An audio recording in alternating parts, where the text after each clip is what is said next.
Bonjour messieurs, je suis Guy, Subtitulado Festival, photographe de conventions, d'événements et de festivals.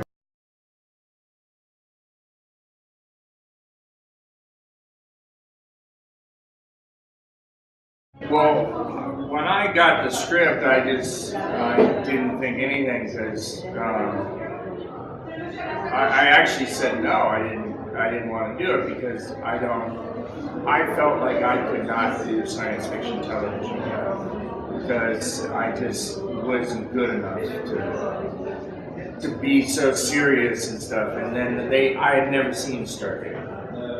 So they then said no, they would like a sense of humor. And then I saw the script in a totally different way. Then we shot it, and I didn't think much about it because I still have never watched SG-1. And then they took us to Comic-Con in San Diego, and we had the first episode aired on a Thursday night.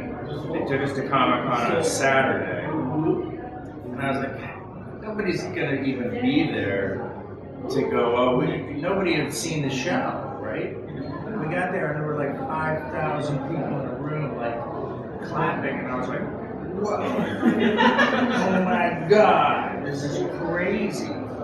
Did that, yeah. I was in the pilot, and I didn't get the script as Joe did. My first one was episode 1 of 3. I forget the name of it, and it was a scene with Tori, and I was just one of the scientists, and I expected it to be just like a day play thing.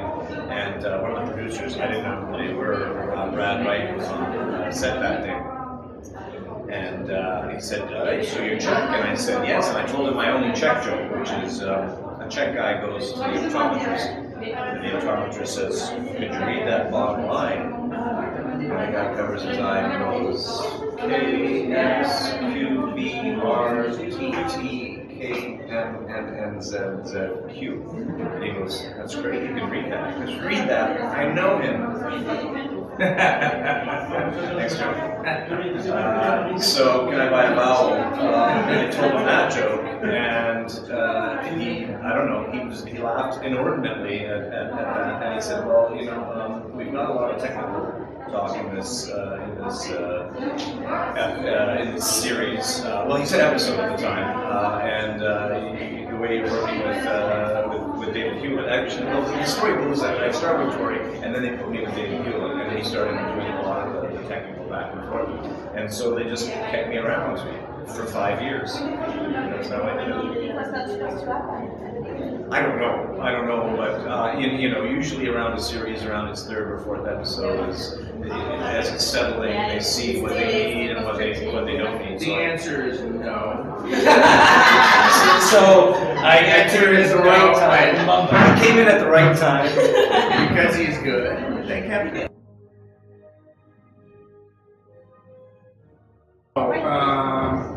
I became an actor after I got fired from 2 jobs, and I realized I wasn't fit for this world. I literally was out of options. It was almost an accident. I had never in my life as a child said, I want to be an actor. It was an accident. I had a neighbor who was an actor, and he always seemed like he was having fun and making money and doing all this stuff, and I was like, what do you do? And he's like, I'm an actor. And I was like, I'm out of work right now. You think I can get an actor? And he goes, yeah, maybe. And literally, that happened. I was like, wow.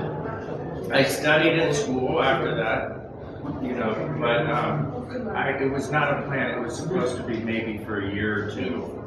And then 20 years later, I'm like, wow, I guess I'm an actor. Ever since I was young, I'm the opposite. I've been wanting to do it since I was young. When that sort of, at the age my children are right now, what are you going to do?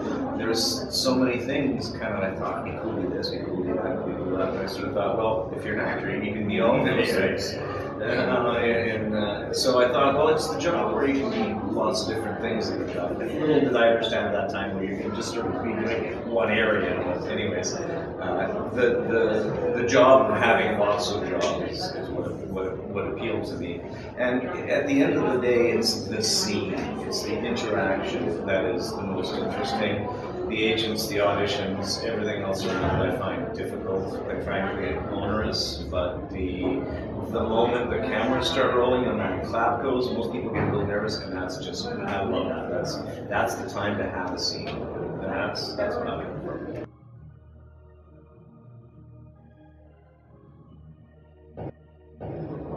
It is. I tried to buy it with a group of investors, but MGM wouldn't. The problem is MGM was having problems, big problems, which is the reason Stargate Atlantis was canceled. And they said they couldn't sell it, but they could lease it. We could lease the franchise. And we made tentative arrangements for that with the numbers and everything. And we looked at like Czechoslovakia as a place to shoot. And then they went bankrupt. And when they reorganized under bankruptcy, I approached a whole new group of people and they didn't want it.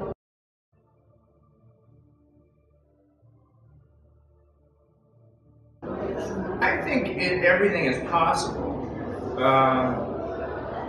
And I think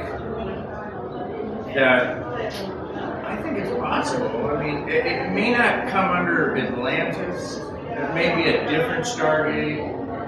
The next generation. If it were me, my plan was a new title, but you would bring in some guys from SG-1, some guys from Atlantis. They kind of launch maybe a new group of people, but there would still be some interaction, so you had familiarity, and then you'd see what would happen. Because people like the old actors, and the old actors can introduce the new actors. That's what I would do. I think it's possible. You would say yes. What Joe said, exactly. I mean, yeah. I think blending the old and the new as a going forward. I think it's a little disingenuous to think that we would all continue as Atlantis. It's 12 years down the road. Everyone's everywhere else. It's the next thing. Unless we have like little walking things. Yeah, little walking things. McCain! McCain! With my cane!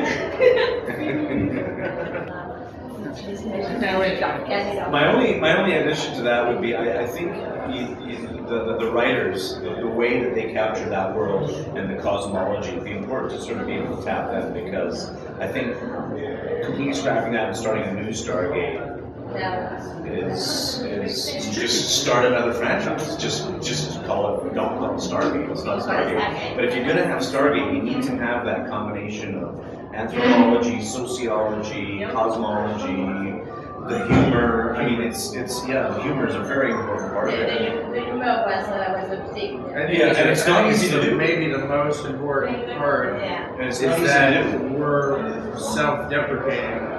You know, we're like this to the audience. We're like, we're joking a little bit, especially your character. But we were completely